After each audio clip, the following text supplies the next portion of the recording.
Em nome do Pai que me criou, em nome do Filho que me resgatou, e em nome do Espírito Santo que me santificou, divina vontade, reina na minha vontade. Coroa da Santidade, continuando a página 390. O significado completo da prisão de 1000 anos do demônio. Sem o conhecimento de muitos daqueles que promovem sua escatologia, essencial para as opiniões de Agostinho sobre esse campo da teologia, foi sua divisão de toda a história humana em 6 eras.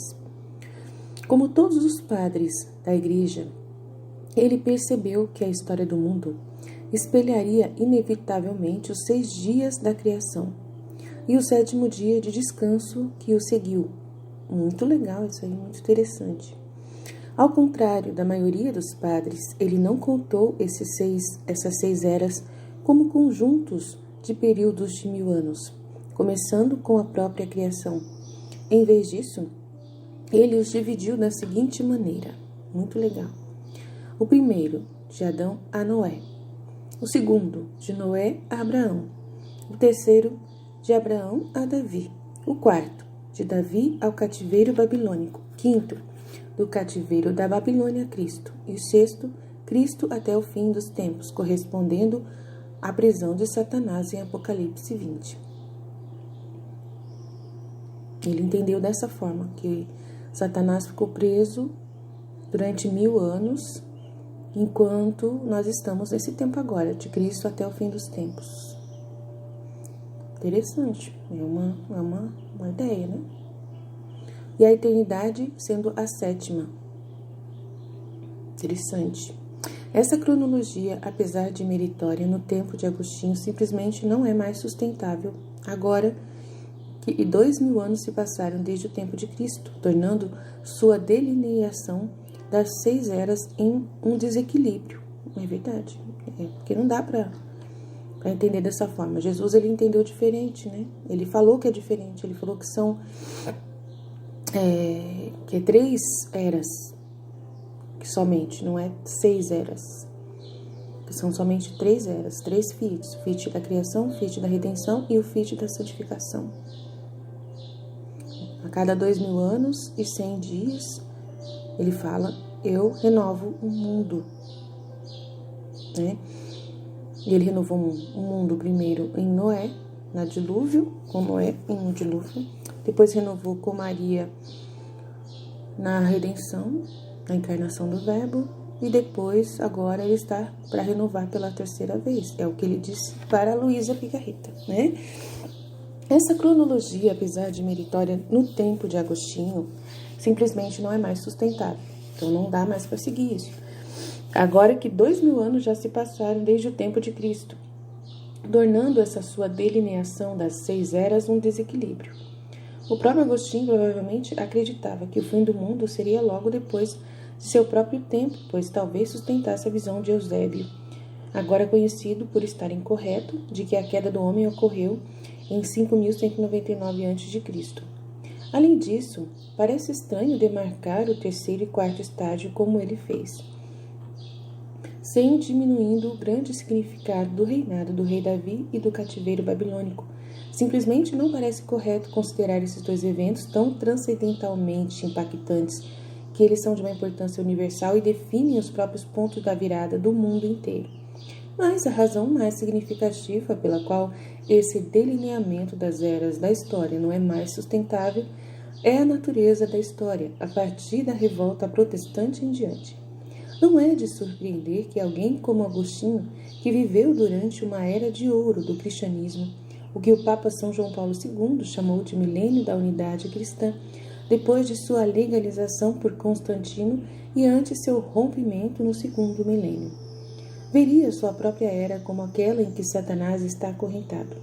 Mas há muito tempo passamos o tempo em que era realista sustentar que essa prisão se refere apenas realmente para a era do cristianismo em geral.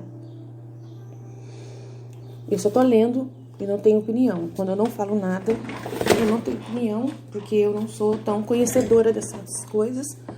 Aqui é o Daniel O'Connor, um filósofo e teólogo, falando no seu livro Coroa da Santidade. Então, estou lendo o livro como ele realmente está. Daí você também pode baixar o livro em português que nós traduzimos para você, tá bom? Nos últimos 500 anos, o corpo de Cristo foi dilacerado por uma heresia, cisma e apostasia tão desenfreadas que faz a crise ariana parecer brincadeira de criança. Nos últimos 300 anos, desde o chamado Iluminismo, o modernismo diabólico começou a dominar o mundo. Nos últimos 100 anos, esse mesmo modernismo diabólico dominou amplamente também a Igreja.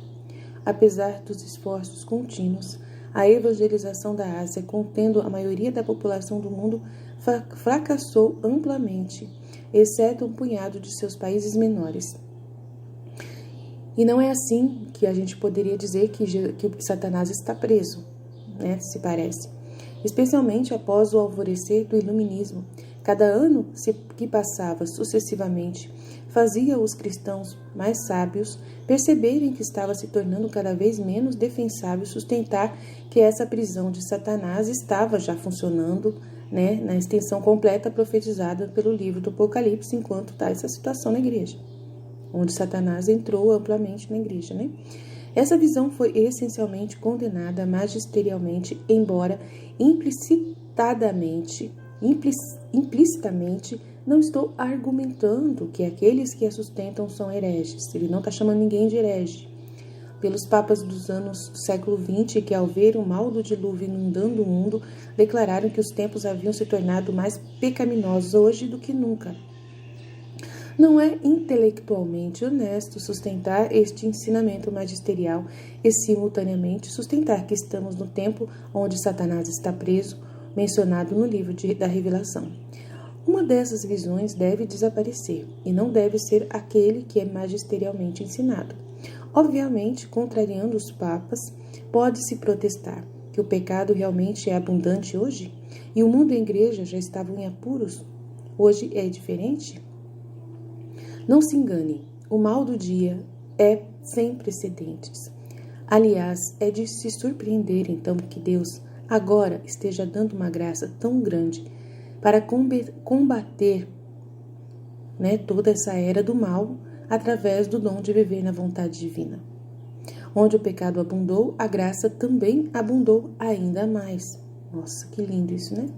Nos últimos 100 anos, bilhões de crianças foram assassinadas por aborto. Toda a terra está fisicamente saturada com esse sangue de inocentes que clama a Deus por vingança. Dê um passeio por qualquer rua movimentada da cidade hoje e você dificilmente passará por uma única pessoa cuja vida não esteja totalmente atolada num mau objetivo grave e intrínseco. Seja na forma de fornicação, contracepção artificial, autoerotismo, abuso de drogas, sodomia, ódio intencional e falta de perdão, especialmente dos pais, exibição de pornografia, abuso físico, adultério, devassidão bêbada, ateísmo real e de fato, ocultismo ou qualquer outra coisa idólatra. O que lhe sei aqui são meramente algumas violações graves da natural lei de Deus, ou seja, a lei que está inscrita no coração de cada pessoa e que ninguém tem desculpa para desobedecer. Em outras palavras, a vasta maioria dos filhos de Deus neste mundo está caminhando no caminho da condenação eterna. E nessa mesma caminhada, por uma rua típica da cidade, você será inundado por 1000 anúncios. Anúncios, monumentos ao homem e ídolos de todos os tipos.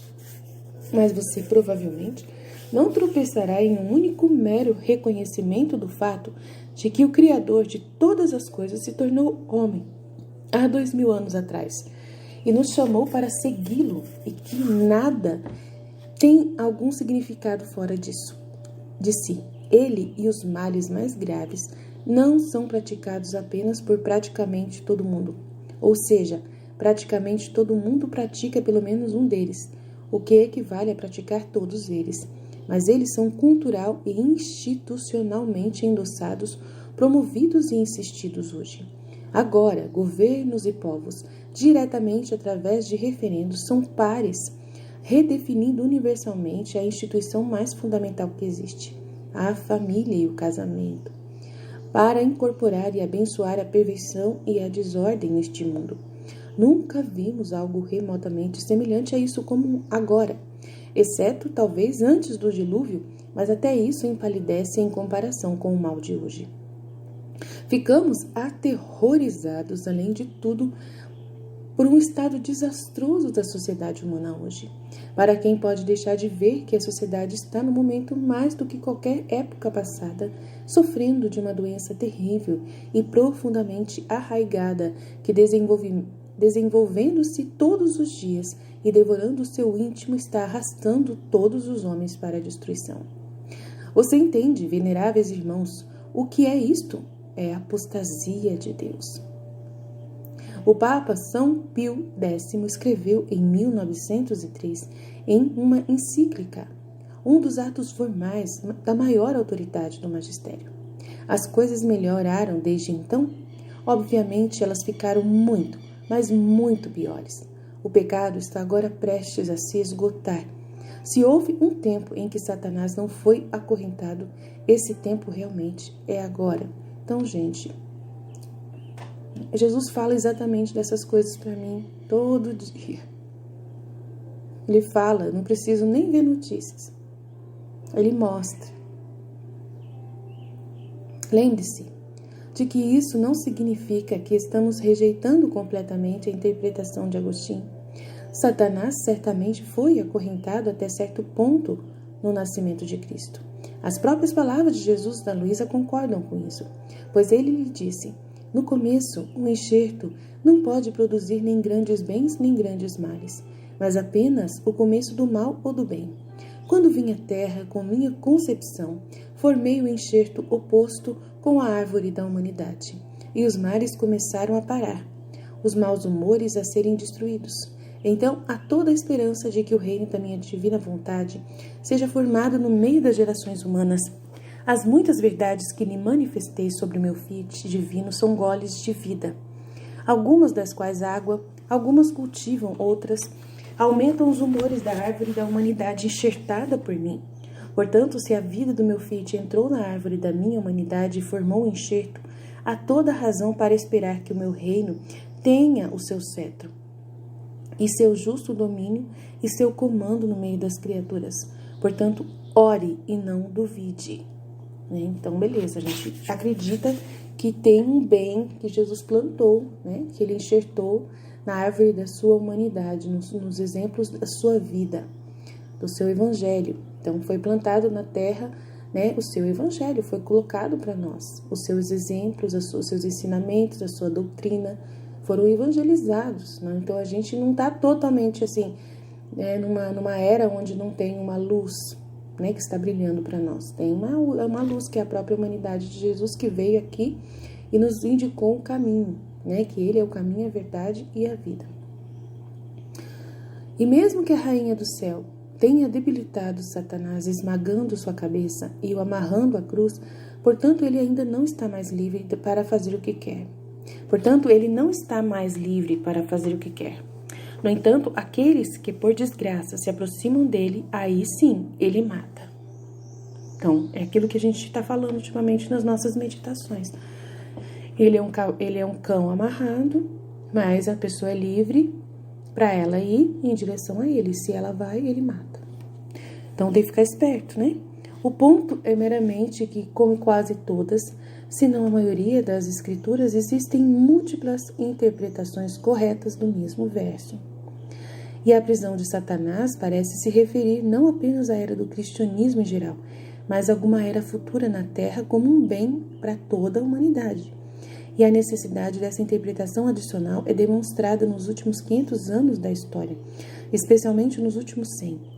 Quando a história demonstra uma conclusão com tanta clareza, e é tolice se apegar a uma interpretação não vinculativa de uma determinada passagem bíblica e rejeitar uma interpretação mais desenvolvida de acordo com essa clareza histórica.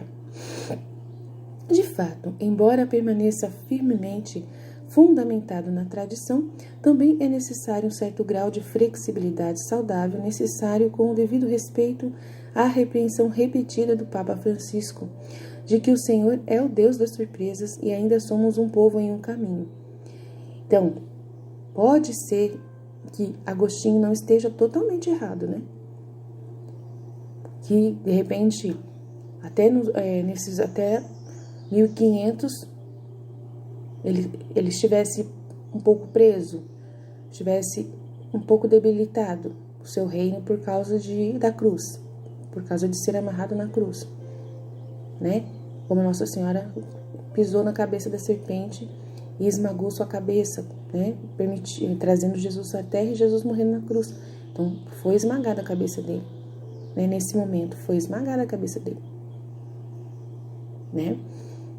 E pode ser, às vezes a gente pode imaginar que de repente não tem como não, de repente, não acreditar nessa possibilidade de que ele foi solto agora, né, de 500 anos para cá, que ele foi solto. Pode ser, né? Mas eu não sei de nada, só tô falando aqui. Porque tá muito feio o mundo nesse momento, né? Nesses 500 anos para frente, o mundo piorou muito, né? Além disso, deve abominar o zelo intemperado que imagina que tudo que é novo deve, por essa mesma razão, ser contestado ou suspeito. No imenso assunto contido nos livros sagrados, legislativo, histórico, sapiencial e profético da Bíblia, existem poucos textos cujo sentido foi definido pela autoridade da Igreja. Restam, portanto, muitas coisas e de maior importância na discussão e exposição cuja habilidade e gênio dos comentaristas católicos podem e devem ser exercidos livremente, para que cada um possa contribuir com sua parte para a vantagem de todos, para o progresso contínuo da doutrina sagrada e para a defesa e honra da Igreja. Então, assim, uma coisa que Jesus mostra, assim, é que o reino da divina vontade, que foi dado para nós através de Luísa, para uma terceira era de santificação para nós, né, é justamente, de repente, também, que nós já estamos no reino da divina vontade e que nós já estamos nesse tempo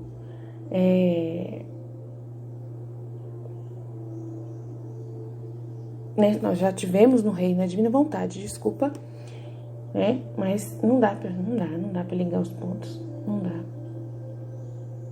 Então a gente tem que esperar mesmo, porque a Nossa Senhora veio e ela falou que o seu coração vai triunfar e que vai ter uma era de paz. E ela veio faz pouco tempo, não faz tanto tempo assim, para dizer que vai ter uma era de paz, né? Para ela profetizar essa era da paz. Então não tem como falar que essa era da paz já aconteceu e que nesse momento o demônio voltou para seduzir as nações, para levá-las para o juízo final, né? Porque dava para poder imaginar se esse período em que a igreja reinou na terra por um bom tempo, né? E aí antes do cisma protestante, né? E daí aconteceu o cisma protestante, foi como se o demônio tivesse entrado, né? Sido libertado nesse período, né? Quando começou o protestantismo. E foi liberto, e estamos justamente nesse tempo em que ele está livre. E aí, enquanto abunda o mal, também abunda a graça. Então, aí abundou a graça porque aconteceu muitas místicas serem levantadas na igreja nesse período de 500 anos para cá, muitas místicas, e também as aparições de Maria começaram a acontecer, né? E a gente, de repente, pode imaginar que a gente está no período onde a graça está abundando mais do que nunca, mas por quê? Por causa do mal que está abundando mais do que nunca, e que nós já estamos sendo todos assim acuados, né? Que os cristãos estão sendo acuados nesse momento para formar um povo pequeno, que o Apocalipse 20 pode já estar acontecendo, né? Do mundo estar vindo contra nós e Satanás seduzindo as nações. Nessa cena do Apocalipse 20, em que Satanás está seduzindo as nações contra o povo, né? O povo cristão, que é o que está acontecendo nesse momento, a perseguição, né? Então, às vezes, dá para poder imaginar que pode ser, que é possível, né? Poderia ser visto dessa forma, tá? Não estou dizendo que isso é assim, não vou mudar o que eu já sei, mas poderia ser pensado dessa forma, que nós já estamos no período dos 1000 anos ou que já passou esses 1000 anos, e que o demônio está solto nesse momento. E aonde o mal abunda, a graça também abunda, né? A graça do reino da divina vontade sendo evangelizado, né? Sendo no período pior, né, de todos, das perseguições que já estamos passando, né? Mas só que daí não bate, porque Jesus disse para Luísa que vai ter uma confusão geral no entendimento, da interpretação de tudo, né? Então vai ter que a terceira era, ele que falou que ele renovou o mundo no dilúvio, depois passou 2000 anos, ele renovou o mundo de novo com a vinda dele. Depois, aí, após a vinda dele, mais 2000 anos. Então, a gente está dentro desses 2000 anos após a vinda dele. E esperando, aí ele falou assim, agora que é a confusão geral, porque estamos apenas na preparação para a terceira era, para a terceira renovação. Então, o terceiro Fiat ainda vai acontecer. E se esse Fiat ainda vai acontecer, então a gente acredita que é o que Nossa Senhora falou, que o triunfo do Imaculado Coração ainda vai acontecer, que a Era da Paz ainda vai acontecer, que é o que eu acredito que é após os 3 dias da escuridão, após a paixão da igreja, onde a purificação vai acontecer da igreja primeiro e depois a purificação do mundo inteiro. Coloca a igreja como exemplo, porque ele corrige mais os seus filhos, né? E depois ele abrange para toda a humanidade a correção que é necessária para purificar a humanidade inteira e limpar a terra, fazer a purgação da terra, a purificação da terra. Purificando a terra aos 3 dias de escuridão, após os 3 dias de escuridão, acontece a ressurreição da igreja. Após a gente sair desses 3 dias de escuridão, quando a gente voltar, a terra já vai estar totalmente purificada. E a gente vai reconstruir, né, o mundo, reconstruir com Deus, com Ele reinando dentro de nós, após já vai ter acontecido o aviso, nesse período, já vai ter acontecido o aviso, já vai ter acontecido os flagelos todos, vai ter os 3 dias da escuridão, que vai ser, eu acho que talvez o pior de todos, o cúmulo dos castigos, seja os 3 dias da escuridão, e aí a gente, saindo desses 3 dias, o que sobrar já é filhos da divina vontade, são as pessoas disponíveis, dispostas, com disposição interior, né, para poder aceitar o reino da divina vontade e o reino, né, poder reinar durante os 1000 anos. E aí o Satanás, nesses 3 dias da escuridão, ter sido jogado, né, na prisão. E aí acontecer a evangelização do evangelho do reino da divina vontade, que é o livro do céu. Começar a se evangelizar mesmo, dar atenção para isso. E aí a gente viver nesse período onde vai ter essa iluminação das consciências. É assim que a gente tem, talvez não, a gente tem que acreditar conforme as próprias profecias de Jesus, a própria colocação no livro dos céus do que Jesus disse. Então a gente tem que acreditar no que ele disse, né? No meio dessa confusão que está a igreja hoje, nessa apostasia, ele manda esses livros através das místicas. É a luz que nós temos no fim do túnel, né? E eu acredito de todo o meu coração nessa luz e divulgo essa luz. Então, estou aqui para isso, né? Então, mas a gente tem que levantar todas as possibilidades de interpretação do Apocalipse 20, né? Todas as possibilidades a gente tem que levantar, né? E sempre alguma coisa não vai bater, sempre alguma coisa vai complicar, faz parte. Vamos continuar lendo aqui. Extraindo o que é mais relevante, pode-se ver que Pio XII está aqui insistindo que os católicos abominem a reação automática de suspeitas e novas interpretações dos elementos proféticos das escrituras, para que não corramos o risco de prejudicar o progresso positivo da maior importância. Pois não são apenas os fatos da história do século XX, né, do magistério papal do século, e o consenso da revelação que convida a uma reavaliação da escatologia estrita do milenismo. É também uma deferência simples à abordagem apropriada da própria Escritura, deixando de lado outras considerações. Agora passamos a considerar esse fato muitas vezes esquecido. Então, ele fala aqui que a igreja pede para a gente não ficar, né, cogitando e tendo investigação, que é para abominar a reação automática de suspeitar, né? De suspeitar das novas interpretações dos elementos proféticos da igreja. Então, ele está falando aqui, pode-se ver que Pio XII está aqui insistindo que os católicos abominem a reação automática de suspeitar das novas interpretações dos elementos proféticos das Escrituras, para que não corramos o risco de prejudicar o progresso positivo que está acontecendo de aprendizado, né, de aprendizado e sabedoria sendo trazido para nós, né?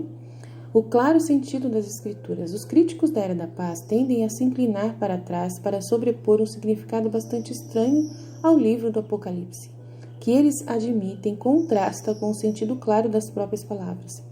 Eles primeiro dão palestras sobre como não devemos ser seguidores rígidos e simplistas do sentido claro das Escrituras, mas devem entender que é mais um enigma que convenientemente só pode realmente ser entendido através da compra de seus livros, que por sua vez são repletos de conexões especulativas entre o Apocalipse e os dias modernos, pelo menos metade dos quais será comprovadamente errada pela história antes de terminar a leitura.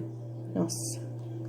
Mas proponho algo mais simples. As palavras do capítulo relevante do livro em si, que são os seguintes: então vi um anjo descendo do céu, segurando na mão a chave do poço sem fundo e uma grande corrente. E ele agarrou o dragão, aquela serpente antiga que é o diabo e Satanás, e o amarrou por 1000 anos. Lançou-o na cova, fechou-a sobre ele, para que não enganasse mais as nações, até os 1000 anos terminarem. Depois disso, ele deve ser solto por um tempo. Então vi tronos, e sentados sobre eles estavam aqueles a quem o julgamento era cometido. Que tinham poder de julgar, né? Tinham poder de julgar. Também as almas daqueles que haviam sido decapitados por seu testemunho a Jesus e pela palavra de Deus, e que não tinham adorado a besta ou a sua imagem, e não haviam recebido sua marca na testa ou nas mãos. Eles voltaram à vida e reinaram com Cristo por 1000 anos. O resto dos mortos não voltou à vida até os 1000 anos terminarem. Esta é a primeira ressurreição. Bem-aventurado e santo é aquele que participa da primeira ressurreição. Sobre essa segunda morte não tem poder, mas serão sacerdotes de Deus e de Cristo, e reinarão com ele 1000 anos. E quando os 1000 anos terminarem, Satanás será libertado de sua prisão e sairá para enganar as nações que estão nos 4 cantos da terra, isto é, Gog e Magog, para reuni-las para a batalha. O número deles é como a areia do mar. E eles marcharam sobre a vasta terra e cercaram o acampamento dos santos e a cidade amada. Mas fogo desceu do céu e os consumiu. E o diabo que os enganara foi jogado no lago de fogo e enxofre, onde estavam a besta e o falso profeta. E serão atormentados dia e noite para todo sempre. Então vi um grande trono branco e aquele que estava sentado sobre ele, e de sua presença a terra e o céu fugiram, e nenhum lugar foi encontrado para eles. E vi os mortos, grandes e pequenos, diante do trono, e livros foram abertos. Também foi aberto outro livro, que é o livro da vida, e os mortos foram julgados pelo que estava escrito nos livros, pelo que haviam feito. No livro, né? E o mar entregou os mortos nele, morte e Hades entregaram os mortos neles, e todos foram julgados pelo que haviam feito. Então a morte e o inferno foram lançados no lago de fogo. Esta é a segunda morte, o lago de fogo. E se o nome de alguém não foi encontrado escrito no livro da vida, ele foi jogado no lago de fogo. Então, enquanto eu estou lendo aqui, veio na minha mente, né, pela ação do Espírito Santo, que eu creio, que a primeira ressurreição, podemos, de repente, acreditar que é as pessoas que vão sair dos 3 dias da escuridão, que vão ressuscitar 3 dias após a morte da igreja, definitiva morte da igreja, né? E aí, essas pessoas que sobrarem serão os primeiros ressuscitados, né? Dos 3 dias da escuridão. Após os 3 dias da escuridão, aqueles que sobrarem na terra podem ser essas pessoas que vão participar da primeira ressurreição. Jesus falou para mim isso agora, né? O Espírito Santo colocou isso na minha alma, no meu coração, na minha mente, agora. Porque a gente acabou de falar dos 3 dias da escuridão, que iremos sair e iremos reconstruir o mundo e reinar com Cristo. E é 3 dias de escuridão, que é igualzinho os 3 dias que Jesus ficou no sepulcro. Que a igreja também vai passar pela mesma coisa que ele passou, pela paixão, e também vai ficar 3 dias no sepulcro. 3 dias de escuridão. E depois ressuscita. Nossa Senhora proclama isso pelo Padre Gobi como vai ser, perfeitamente. Que depois que acabar os 3 dias de escuridão, as coisas vai nascer um novo tempo. Uma nova, né, novos céus e novas terras, nova terra. E essas primeiras pessoas que saírem, que vão sobrar, que Jesus fala que vai purificar 1/3 da terra, né, que vai purificar, e vai sobrar 1/3 somente, 1/4, 1/3 de pessoas na terra. E são essas pessoas que eu acredito que sejam as pessoas que vão reinar com Cristo os 1000 anos, e são essas pessoas que têm a disposição para viver o reino da divina vontade e que vão ser os primeiros que vão ressuscitar, porque essas pessoas, aquelas que não tinham adorado a besta e a sua imagem, não haviam recebido sua marca na testa e nas mãos, né, e foram os decapitados, também e foram decapitados pela vontade humana, né, por seu testemunho a Cristo pela palavra de Deus. Então, a vontade humana queria, de todo jeito, que eles aceitassem a visão do mundo, a apostasia do mundo, e essas pessoas não aceitaram a apostasia do mundo e ficaram firmes na rocha de Cristo e aceitaram passar pelo martírio de você não cair na conversa do mundo, não cair na conversa dos outros, né? E muitos vão pai contra filho, filho contra pai, né? Irmãos contra irmãos.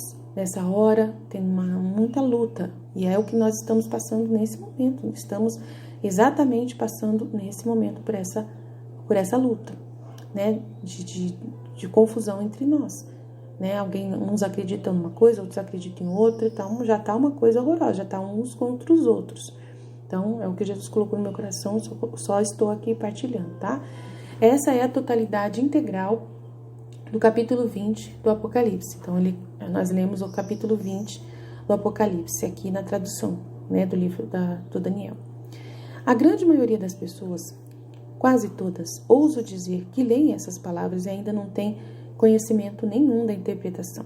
Diria inevitavelmente algo como o seguinte: bem, certamente não consigo descobrir todos os detalhes misteriosos, mas o que faz veja abundantemente claro que esta passagem fala de uma subjugação do diabo por 1000 anos, com algum tipo de época gloriosa do reinado de Cristo com os santos que virão à terra durante esse reinado. E então, por um breve tempo depois disso, o diabo será lançado novamente. Deus, no entanto, imediatamente o destruirá com o fogo do céu quando ele atacar esses santos, e ele será atormentado no inferno para sempre. Então o juízo final definitivo e a ressurreição seguirão e será o fim do mundo. E qual é essa resposta que vemos? É o que é corretamente chamado do claro sentido das Escrituras. É o sentido das Escrituras que está aberto ao entendimento por qualquer pessoa que está lendo, né, o conteúdo, tá? O sentido claro das Escrituras. E sem a necessidade de consultar um comitê de teólogos estudiosos das Escrituras para sua opinião. Então, qualquer pessoa que lê consegue entender que vai acontecer exatamente isso aí que ele falou, né? Esse resumo do livro. Chegou a hora de reconhecer o claro sentido das Escrituras no que diz respeito à passagem. Não confunda esse encorajamento com uma advertência de sempre se ater apenas ao sentido literal das Escrituras. Eu não disse que devemos voltar ao literal sentido, mas para o claro sentido. O sentido claro das Escrituras é quase sempre o correto, e geralmente quando o Espírito Santo inspira um versículo nas Escrituras, não se destina a ser literal. Fica claro para um leitor catequizado que não é uma afirmação literal. Por exemplo, Jesus que fala, eu sou a videira, vocês são os galhos, né, de que ele é uma planta, né, e nós somos também. Obviamente não pretende declarar que ele é verdadeiramente uma planta, Curiosamente, um padre, que era conhecido por se opor aos escritos de Luísa, escreveu até contra Santo Agostinho. É tragicamente óbvio que Agostinho negou completamente o claro sentido das escrituras aqui. O cara falou, né? Agostinho estava negando o amor de Deus, sem perceber, é claro. Nossa Senhora. Queria saber quem é essas pessoas que ele fala, né? Quem são esses padres aqui? Tem um site aqui, vamos ver se é.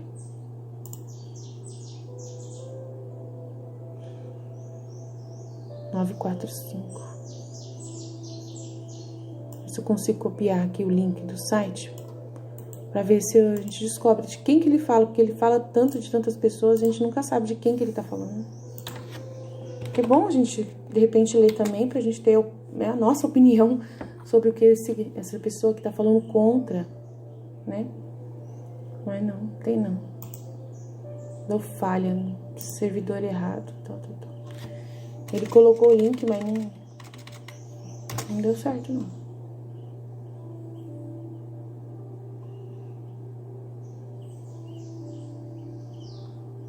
Não vai de jeito nenhum. Vamos ver aqui.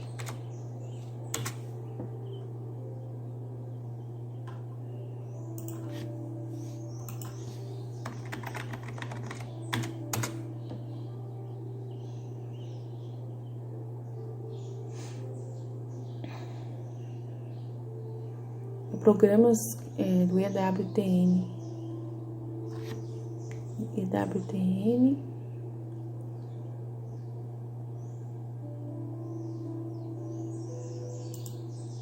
Mas é tudo em inglês, fica difícil.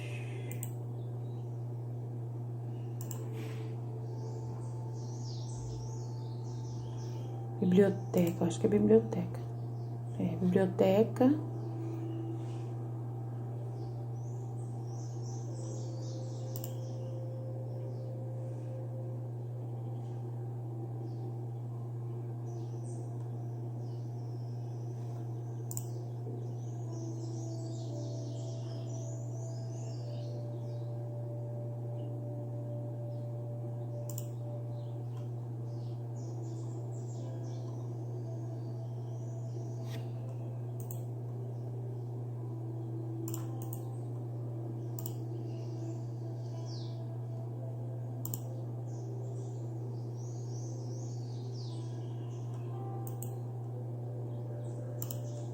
Quer traduzir a página?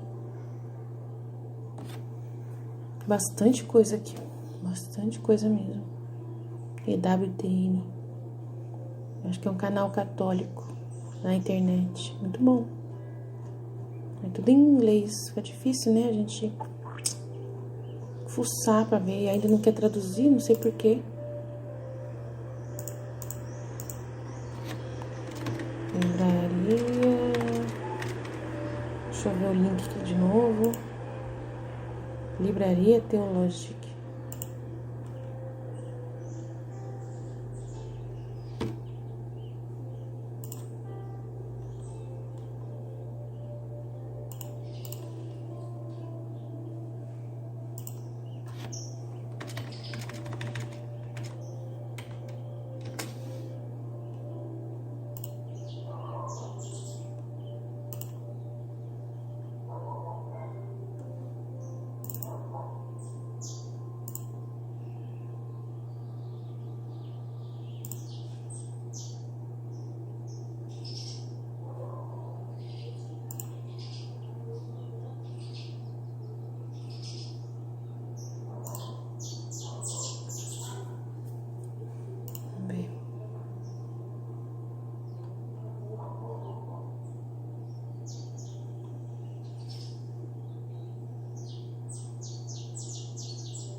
Tem muita coisa, gente. Nossa.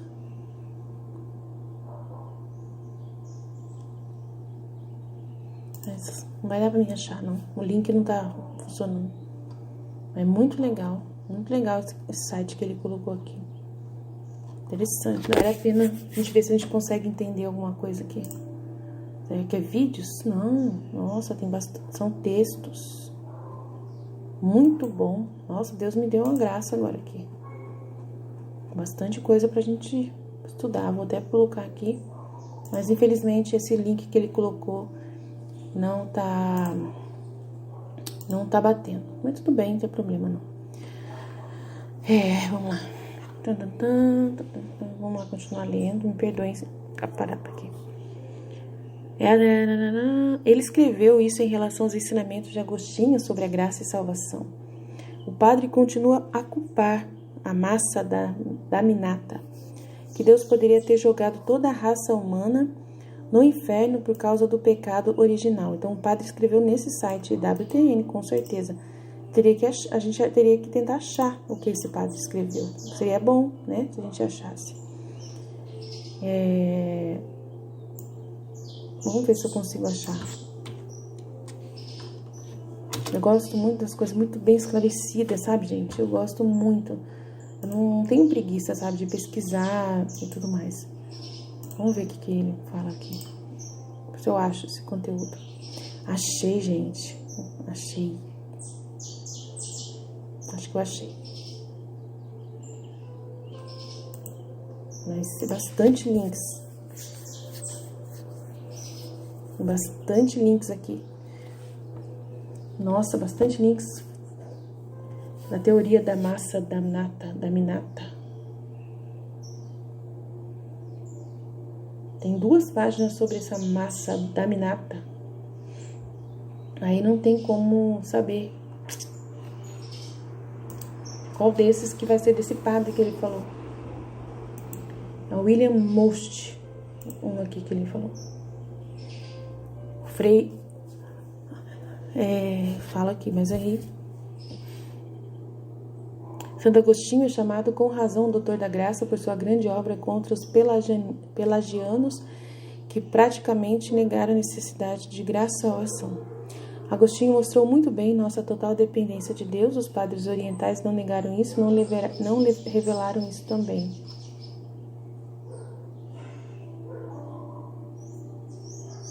É um padre que escreveu, então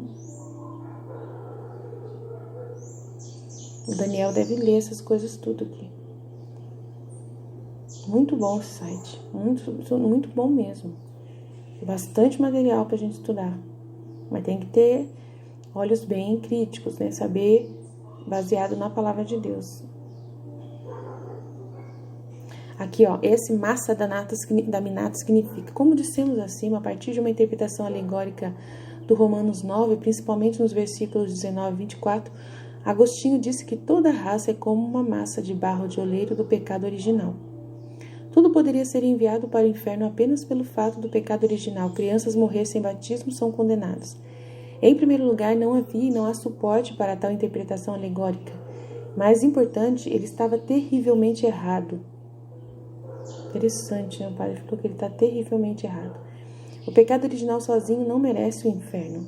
São Tomás de Aquino sabia ao ensinar que os bebês não batizados não sofrem absolutamente nenhuma dor, até mesmo felicidade natural. Mais importante, Pio IX, enquanto confessiamur moerore, Deus, em sua suprema bondade e clemência, de maneira alguma permite que alguém seja punido com castigos eternos e a quem não tenha culpa voluntária. Portanto, o pecado original sozinho não traz o inferno. Ele tá falando. Toda a massa condenada da raça humana jazia nos males, ou mesmo rolou neles e foi precipitada de males em males. Portanto, todos os homens são uma massa condenada, massa da minata, do pecado, e que tem uma dívida de punição com a justiça divina e suprema, seja ela dívida exigida ou seja tolerado, não há injustiça. Portanto, há uma massa condenada de toda a raça humana, de modo que ninguém será libertado deste castigo justo e devido, exceto por misericórdia e graça indevida. E assim a raça humana é dividida em 2 partes, para que algum possa ser mostrado o que a graça misericordiosa pode fazer, em outros o que a justa vingança pode fazer. Há muito mais do que misericórdia, de modo que assim pode ser mostrado que é devido a todos. Ele diz que os réprobos são muito mais numerosos do que os salvos e que por um número incomparável eles são mais numerosos do que aqueles a quem ele dignou predestinar como filhos da promessa para a glória do seu reino, para que pelo próprio número dos rejeitados ele pudesse mostrar que o número, por maior que seja, dos justamente condenados, não tem importância para um Deus justo. O que implica que Deus não deseja que todos sejam salvos. Daí a negação explícita de Agostinho, várias vezes, das palavras de 1 Timóteo. Tá? Ele está questionando bem Santo Agostinho aqui, né? Então é um padre que está contestando muito o Santo Agostinho, mas é um texto muito grande, é praticamente um livro, o texto que esse padre está falando, mas não sei se é esse padre que o Daniel O'Connor está citando, não tem como saber, ele pôs o link aqui, mas né, não tem como saber, porque o link não bateu nesse momento, não bateu. Mas pelo menos a gente lê alguma coisa para tentando ver o que é isso. Então ele escreveu isso em relação aos ensinamentos de Agostinho sobre a graça e salvação. O padre continua a culpar a massa da minata que Deus poderia ter jogado toda a raça humana no inferno por causa do pecado original e escolhido apenas alguns para mostrar sua misericórdia. Nossa, que horror, que Deus é esse, né? Também, se for pensar, a gente também concorda em discordar do Agostinho. Em sua tendência à interpretação alegóricas da Sagrada Escritura que este sacerdote argumenta, causou em Agostinho sua falta de vontade de aderir ao claro sentido das Escrituras, de que Deus deseja que todos os homens sejam salvos. Então o padre continua dizendo que Santo Ambrósio e Santo Agostinho estavam completamente errados ao entender esta linha de São Paulo. Então deve ser esse padre mesmo. Aqui ele faz referência à linha deste apóstolo em que ele diz que a letra mata, mas o espírito é que dá vida. Como os dois, ele argumenta erroneamente, extraíram deste versículo que a carta da Escritura mata, quando na verdade São Paulo se referia à carta da antiga lei mosaica. Então qual que é a passagem, né? Passagem 945. Qual a passagem que ele está falando? É Romanos que eu li? Qual é a passagem que o Agostinho está falando? Que ele falou que Agostinho está totalmente errado. Isso aqui pode ser sim, né? A gente pegar essa passagem para ver o que São Paulo está falando, né? Eu gosto muito de ser muito objetiva e clara, né? Estudar as coisas, para poder a gente não se confundir. Romanos 9, uma má interpretação de Romanos 9. Vamos lá, vamos ver aqui. O que está falando em Romanos 9? Vamos ver.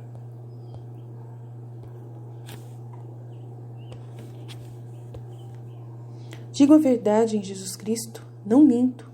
A minha consciência me dá testemunho pelo Espírito Santo. Sinto grande pesar e incessante amargura no coração, porque eu mesmo desejaria ser reprovado e separado de Cristo por amor de meus irmãos, que são do mesmo sangue que eu, segundo a carne. Eles são os israelitas, e a eles foram dadas a adoção, a glória, as alianças, a lei, o culto, as promessas. E os patriarcas deles descende Cristo, segundo a carne, o qual é sobre todas as coisas Deus bendito para sempre. Amém. Não quer dizer, porém, que a palavra de Deus tenha falhado, porque nem todos os que descendem de Israel são verdadeiros israelitas, como nem todos os descendentes de Abraão são filhos de Abraão. Mas é em Isaque que terás uma descendência que trará o teu nome. Isto é, não são os filhos da carne que são filhos de Deus, mas os filhos da promessa que serão considerados como descendentes. Realmente, a palavra da promessa é esta: por este tempo virei, e Sara terá um filho. E não somente ela, senão também Rebeca, que concedeu 2 filhos de um só homem, Isaque, nosso patriarca. Antes mesmo que fossem nascidos, e antes que tivessem feito bem ou mal algum, para que fosse confirmada a liberdade da escolha de Deus, que depende não das obras, mas daquele que chama.